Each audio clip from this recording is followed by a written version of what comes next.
Assalamualaikum. Today our group will be presenting about divorce in marriage, which a book review on KITAB AHKAM Al-Quran LILSYAFI'E Jam'ul BAYHAQI.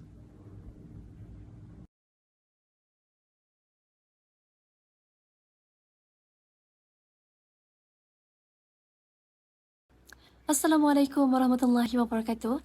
My name is Khadijah binti Muhammad Bukhari, and for this video presentation, our group will be presenting our assignment, which is a book review. For this task, we have chosen to review the Kitab Ahkam Al-Quran li Al-Imam Al-Shafi'i, which was compiled by Imam Al-Bayhaqi. And for our review, we selected an issue that is increasingly common and relevant in today's society, which is divorce in marriage. We focus specifically on the discussion found between page 280 to 230 of the book, and in these pages, the Kitab explains various forms of marital dissolution based on Quranic verses including talaq, rujuk, khulu, li'an, zihar, and ilaq. And in our book review, we begin with an introduction to the importance of this kitab, followed by the biography of Imam Al-Bayhaqi and an overview of the book's structure and methodology. We then discuss the main issue related to divorce as explained in the kitab and relate them to contemporary issue. Finally, we include our personal insights and ended with a conclusion. Today, I'll be sharing a brief introduction to Imam Al-Bayhaqi, one of the greatest scholars of the classical Islamic world. Imam Abu Bakr Ahmad ibn al-Hussein al-Bayhaqi, born in 384 Hijrah in Bayhaq near Naisabur, was one of the most respected scholars of Hadith, Fiqh, Usul al-Fiqh, Aqidah, and Tafsir. He passed away in 458 Hijrah in Naisabur and was buried in his hometown. He began his early studies in Bayhaq before traveling widely in search of knowledge, which was common among Hadith scholars. His journey took him to major centers of learning such as Naisabur, Baghdad, and the Hijaz. One of the greatest teachers was Imam al-Hakim al-Naisaburi, author of Al-Mustadrak, from whom he learned the science of Hadith collection, classification, and critical thinking. Although Imam al-Bayhaqi was known primarily as a Hadith scholar, he was also a leading jurist in the Shafi'i school. Many scholars consider him among the key figures who strengthened and expanded the Shafi'i legal tradition.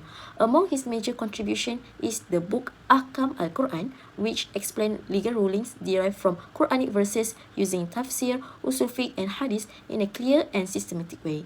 Imam al-Bayhaqi was also admired for his piety, humility, and strong commitment to scholarly ethics. Because of his vast knowledge and character, he is remembered as one of the greatest scholars of the classical Islamic period. For our book review, I found that Ahkam Al-Quran Shafi'i is a legal thematic Quranic commentary written by Imam Al-Bayhaqi. This work is particularly important because it gathers Imam Al-Shafi'i's scattered legal interpretation and reorganizes them into a structured and reliable compilation of Quranic rulings. This book is published in 2 volumes with a total of 567 pages, and it covers 26 major legal topics related to both fiqh and usul.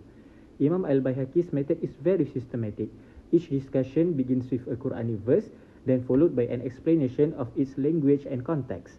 He then presents Imam Ash-Shafi'i's legal reasoning, strengthening it with relevant hadith and supporting views from earlier scholars.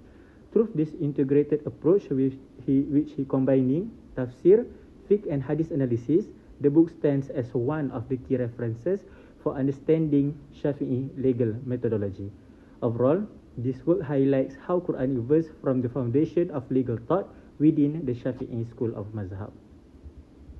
For this part, we review the issue and supporting arguments discussed in Ahkam al-Quran, and the first section focused on Imam Ash-Shafi'i rulings on talaq together with the related topics of khulu and rujuk. The kitab explains how divorce in Islam must follow proper conditions such as valid wording, correct timing, and sincerity of intention. Imam Ash-Shafi'i also distinguished between clear and indirect expressions of talaq and must be carried out with fairness following the Quranic guidance in Surah Al-Baqarah, verse 229. Besides talaq, the kitab also outlines the principles surrounding khuluk and rujuk, placing them within the broader framework of justice and responsible conduct in marital dissolution. We also include several contemporary issues related to this, such as divorce through digital message, requests for khuluk due to harm, and cases of forced reconciliations to show how Shafi'i principles is still applied in modern family situations.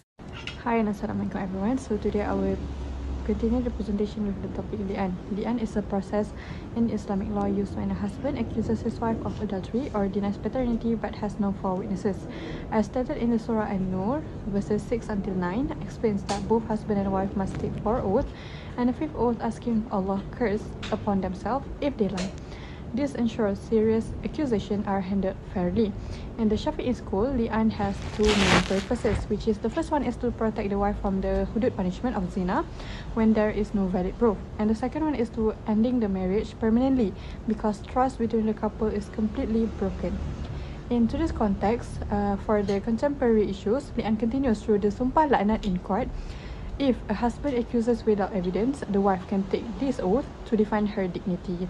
This shows how modern courts uphold the same Shafi'i principles, which is to protect honor, lineage, and justice within the family. Okay, for my personal insight, what stood out most in Ahkam Al-Quran Al-Shafi'i is how effectively Imam Al-Bayhaqi connects Imam Al-Shafi'i legal reasoning with specific Quranic verses. This connection is not only clear, but it also shows the strength of Shafi'i methodology, where every legal ruling is grounded in textual evidence. This book also combines Quranic interpretation, narration, and juristic analysis in a very cohesive way, making it intellectually rich. But however, one of the main weaknesses for modern readers is its writing style. The language is quite dense or difficult, the arguments are detailed, and the discussions can be quite demanding. This makes it less accessible for those who are new to classical Islamic texts or new in Arabic language. But despite all these challenges, I found this book to be a significant contribution to Islamic legal studies. It helps readers appreciate the depth, precision, and intellectual discipline of early Shafi'i scholarship. In the end, the difficulty of the text becomes part of its value because it exposes us to the strict way classical scholars approach Quranic legal interpretation to preserve any misunderstanding. Okay, in conclusion, Ahkam Al-Quran by Imam Al-Bayhaqi shows how Imam Al-Shafi'i's Quran-based rulings guide fair and ethical solution in family law. Whether dealing with talaq, khulu, rujuk, li'an, zihar or ila, these classical principles continues to help modern courts resolve disputes, protect spouses, and also uphold justice. Studying this work helps us understand how Sharia remains relevant and effective in addressing today's family issues.